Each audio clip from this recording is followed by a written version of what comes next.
Deport Malcolm Turnbull. African leader calls for Prime Minister to be kicked out of the country after he spoke out against growing gang violence in Melbourne. You're going to make me defend Malcolm Turnbull, aren't you? You idiots. Anyway, moving along. The African community leader has called for Malcolm Turnbull and Peter Dutton to be deported from the country for their comments on Sudanese crime in Melbourne. South Sudanese Crime Association spokesman Richard Dang said he was sick of the government leaders exaggerating their threat of youth crime in Victoria. What do you mean exaggerating? You mean like this? Or this? Or this? Or this? Or all this? You mean this is an exaggeration? Interesting. Okay. It looks pretty real to me. How's an exaggeration? Maybe you can come on here and I'll debate you about it. You can tell me how this is an exaggeration. Moving along. Peter Dutton and Malcolm Turnbull, you need to be deported. Mr. Dang told a crowd of several hundred on a rally in Melbourne on Sunday. Funny, I was thinking about the same about your brothers that keep smashing up shops and homes. But moving along. We're all Australians. If you do not stop what you are doing, we're going to send you back to where you came from. Actually, if they're migrants, they're not Australians. Are they? Have they got citizenship? Have they gone through the citizenship test, or are they here as economic refugees or whatever it may be? Just saying. Mr. Dang told The Australian he would continue to reply to the Prime Minister and Mr. Dutton if they continue to campaign on youth crime issues. It's funny how they don't want you to keep talking about youth crime issues, isn't it? Don't worry, Mr. Malcolm Turnbull. We will. They are planning on political games and it's not right. We're not prepared for what they said over the summer, he said. Yeah, well, Australians weren't prepared for African migrants to smash up their homes or whatnot either. So, get over it. We have to defend ourselves. Funny, the Australians are saying the same thing. Hundreds turned out in Melbourne on Sunday to protest the intense racist hysteria towards the African community. It's funny, you're going about racist hysteria, but at the end of the day, people only had a problem with these guys when they started smashing up places. Maybe it's more the fact that they might be committing crimes that people are getting a little upset about. But hey, moving along.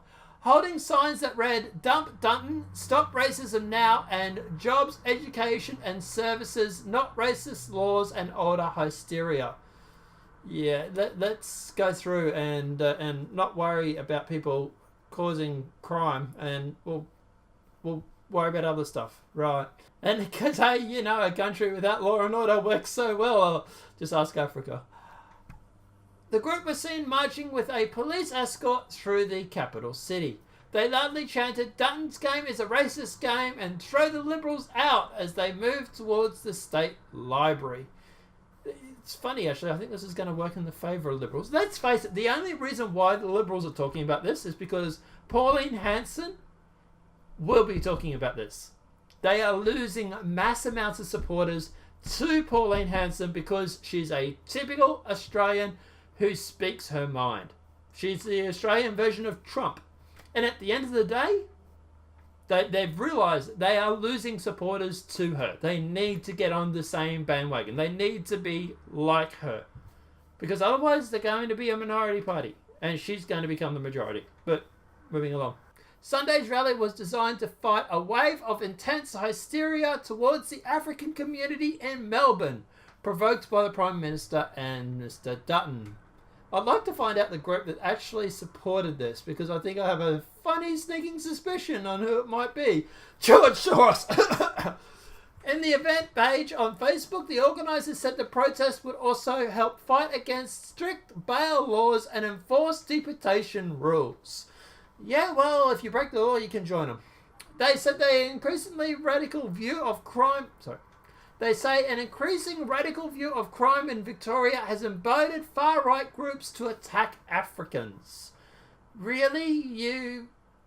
Who's attacking Africans? Because all I've heard about at the moment is Australians forming their own security company, or what do you want to call it, and basically going around and protecting their own homes from these African gangs.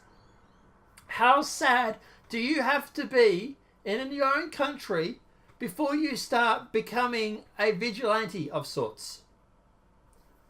I'm not saying it's the ideal situation.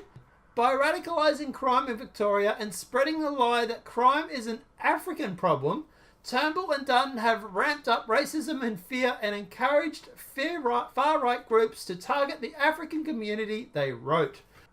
Show me an article where an Australian far-right person has gone through and attacked an African person when it wasn't provoked. For example, not self-defense, not retaliation or anything like that. Just some stranger African walking down the street was attacked by a far-right group because he was minding his own business. And show me multiple cases of this. Because I tell you now, I'll be very surprised if it happens. But, and who, what do you call far-right? Am I far-right?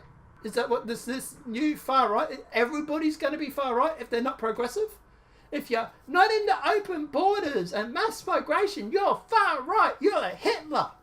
Well, too bad, because I actually like socialised systems, like health system and unemployment benefits for people that are generally looking for a job. There's a asterisk on that. See if you can find it. But at the end of the day, I'm also pro-abortion. I fully support abortion in certain circumstances. So at the end of the day, does that make me far right as well? Or does that make me more leftist? That's why I like to call myself a centrist. Because I support abortion, I support socialised systems, I support things like, for example, unemployment, and when people are literally looking for jobs, national health systems and everything like that, obviously within circumstances. At the end of the day, I have a lot of left-leaning, I support gay rights, for example.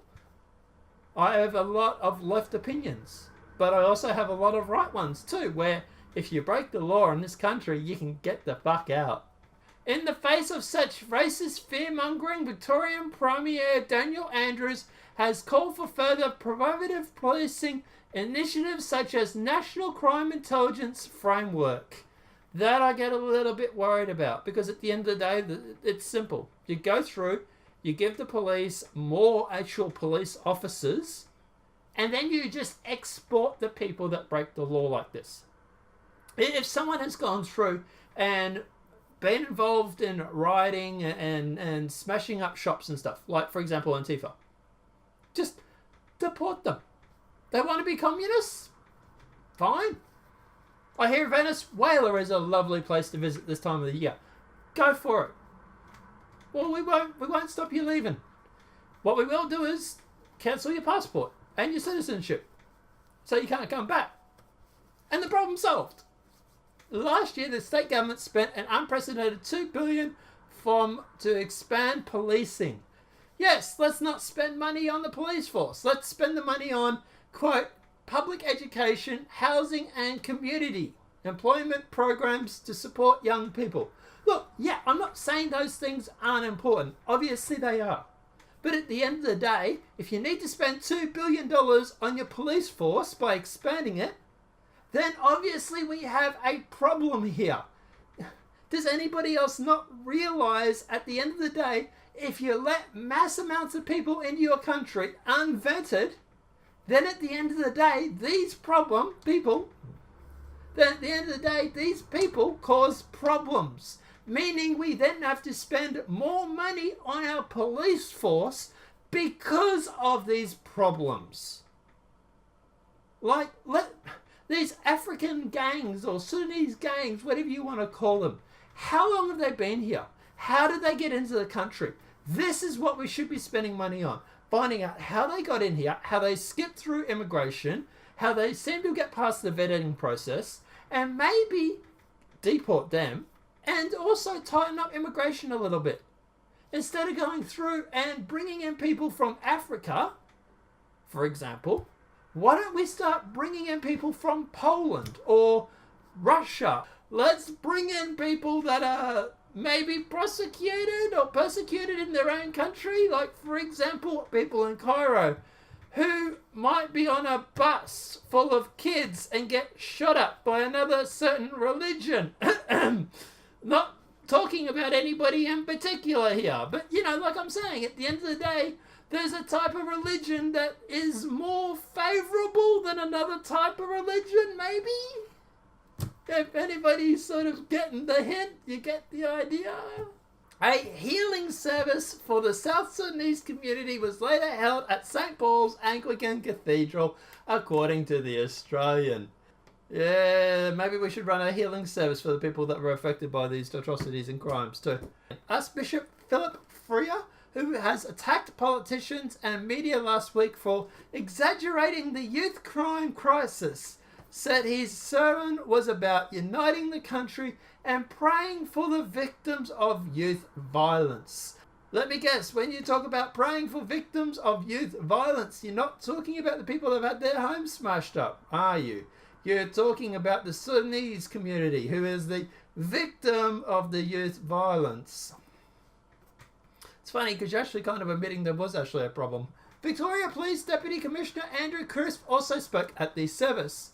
We don't shy away from commitment to investigate crime and arresting those responsible, but we want to work with churches. We don't want to lock people up, he said.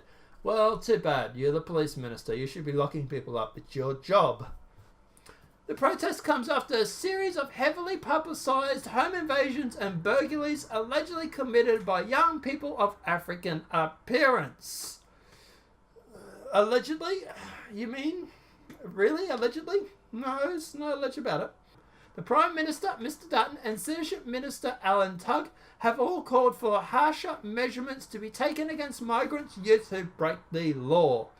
And let's be completely honest, guys, the only reason they're talking about this at the moment is because Victoria is coming up for a state election. If there wasn't an election coming up in the next few months, they would not be talking about this at all. The only reason they're talking about it is because Pauline Hanson is going to be talking about it, and she knows that people want this. They want tougher sentences on migrants committing crimes. And I fully support that. I'm sorry, but if you're a migrant and you come to Australia and you cannot follow the Australian rules, you can, quote, get the fuck out. Mr Tugg and Mr Dutton have both publicly backed calls for beginning deportating African nationals who have been convicted of a crime in recent weeks. Fully support that idea. Can't believe it. I'm actually agreeing with Malcolm Turnbull. This is quite disconcerting.